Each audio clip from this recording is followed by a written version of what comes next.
base in Jerusalem. Thank you. Let's talk about all of this and a lot more. Democratic Congresswoman Tulsi Gabbard of Hawaii is joining us. She sits on the Armed Services and Foreign Affairs Committee. Congresswoman, thanks very much for coming in. Are you worried about the strain in U.S.-Israeli relations right now, given this deteriorating personal relationship between the president and the prime minister? Well, I think overall we've got to keep our eye on the bigger picture and look at our ally Israel in the region, especially at this time where there is so much unrest and there's so much lack of stability that's happening in different places. I think it's important for us also to really look at and make sure that we don't get sucked into the minutia of what's happening in different places, because each of these different countries, like Yemen and Syria, like Iraq, for example, have very different dynamics. And what we have to do is keep at the forefront what's in the best interest of the United States and keeping the American people safe, and then take action based on that. And when we look at the threats that are posed right now, the answer to that question is Al-Qaeda, is ISIS, this Islamic extremist terror threat, really that is threatening us here and around the world. But the invitation from the Speaker to the Prime Minister to come address a joint session of Congress, was that wise, given the delicate issues with Iran specifically right now? I don't see a problem with the invitation, personally. Obviously, Iran and the negotiations are on the top of many people's minds, clearly in Israel, in the region, and here in the United States. So what do you want the U.S. to do right now in Iraq? You're a veteran of the war in Iraq. You served in Iraq. You see that situation over there. A lot of us are not very confident that whatever the U.S. does right now, in the end, is going to lead to a stable, peaceful, pro-American Iraq. Given the 10 years of an enormous investment in blood and treasure the U.S. that didn't exactly work out so well. I agree completely, and I think the worst thing that the United States can do is to continue the same failed policies in the past. I think as we look to Iraq and this continued propping up of a so-called one central government, it's something that's just not going to work. You saw in the previous segments there about how long they're saying it's going to take to train this Iraqi security forces. 3 years. When we look at, we've already trained them for a decade. And when push came to shove, they cut and ran and dropped their weapons.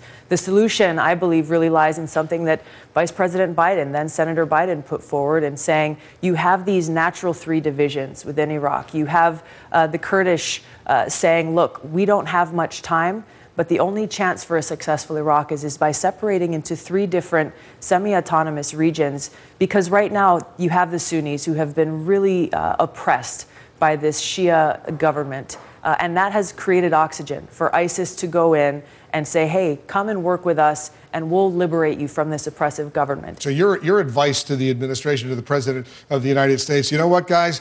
Don't get sucked back into Iraq. This is a country that's seen enormous tension for hundreds of years. Get out of there while you can and don't risk any more lives and spend a few more $1 billion. Well, and support the natural divisions that have already been there for generations upon generations. The divisions that are there between the Sunnis, the Shias, and the Kurds, empower them so that you have these 3 semi-autonomous regions. Otherwise, this conflict will continue. And more importantly, again, when we look at what's in the best interest of the United States, when we look at what's happening in Iraq, it is removing the oxygen that ISIS is taking advantage of right now in Iraq because of these sectarian divides and the sectarian civil war, and by aligning themselves with the Sunni factions that are existing there. So how do you get rid of ISIS? Now, we see the pictures of this so-called jihadi John, this guy with a knife, threatening to behead these 2 Japanese hostages. There's that ransom, $200 million, that's come and gone right now. We don't know what's going to happen to these 2 Japanese guys. But it's pretty terrifying when you think about it, especially given the history of the Americans who were beheaded by these guys, these ISIS guys as well. Well, the first and most important step, and I talked to you about this last week when I was on your show, is we have to identify exactly who they are. Something happened today where Secretary Kerry made a statement which I think was very evident of the problem that we're seeing, where in a speech he talked about how these Islamic extremists, that they are engaged in, and I quote, criminal conduct rooted in alienation, poverty, thrill-seeking, and other factors. And he went on to say that ultimately this fight will be determined by our success in creating prosperity that's widely shared.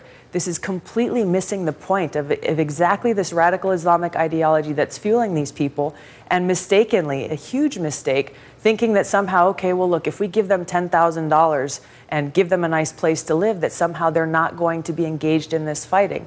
Osama bin Laden's a perfect example. Multi-millionaire who left his mansions, went and lived in the desert because of this radical ideology that was fueling his actions, his attack on the United States, and these attacks that we're seeing further now. And when you were with me here in the Situation Room last week, you said you wanted the President of the United States to directly address this issue. I think in your words, Islamic terrorism. You wanted him to use those words, which he's been reluctant to do.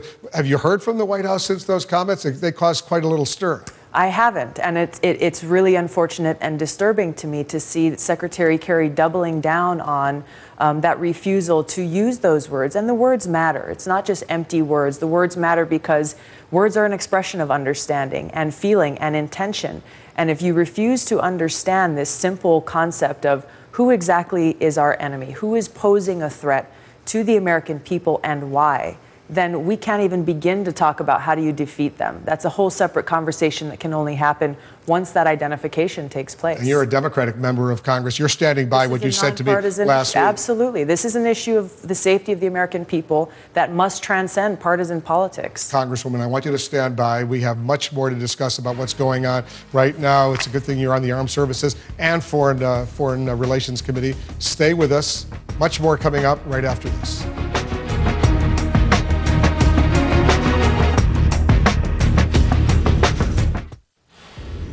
Rebels hold the capital of Yemen right now, a government that helped the United States battle al-Qaeda. That government has collapsed in chaos, and there are now new fears that terrorists will be free to carry out their plots unhindered. We're back with Democratic Congresswoman Tulsi Gabbard of Hawaii.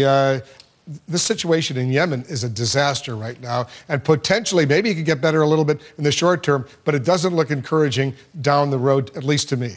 Yes, it's something that, again, is another dynamic that you could say is similar to Iraq in many ways, where you have a government that was in power with a minority that was oppressed. The minority now is pushing back against that government, and the future remains uncertain. And a lot of people are saying that the chaos that's been created will create an opening for AQAP there to step in and really regain or gain more power. What I'm focused on here, again, I think it's important that we take a step back from the minutia that's happening and evolving hour by hour on the ground and really look at what are our capabilities in fighting against our enemy and fighting against al-Qaeda and ISIS and other Islamic extremist groups.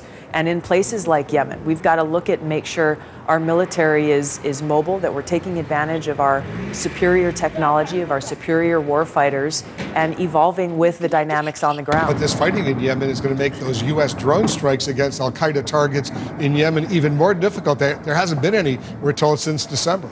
And it will make it more difficult. And again, that's why we've got to focus on making sure that we can be that quickly evolving and dynamic fighting force that can adapt to these different environments. When you look at the whole region across the Middle East, there is so much unrest in many different places, in different situations, and we've got to be able to fight not only in stable and settled environments, but especially given the threat that's being posed to us now, even more so, we've got to be able to be highly flexible and mobile and able to operate, especially in these highly chaotic environments. And if you take a look at the region and you want to take a look at the big picture, it's a disaster what's going on right now. The U.S. had to pull out completely, shut down its embassy in Somalia. Obviously in Damascus and Syria, given what's going on there.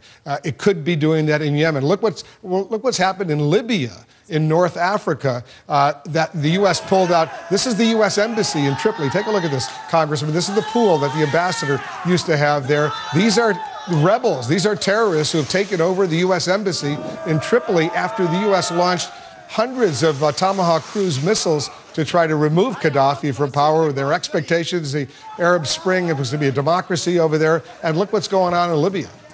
Libya is a perfect example of the mistake that we should not make again.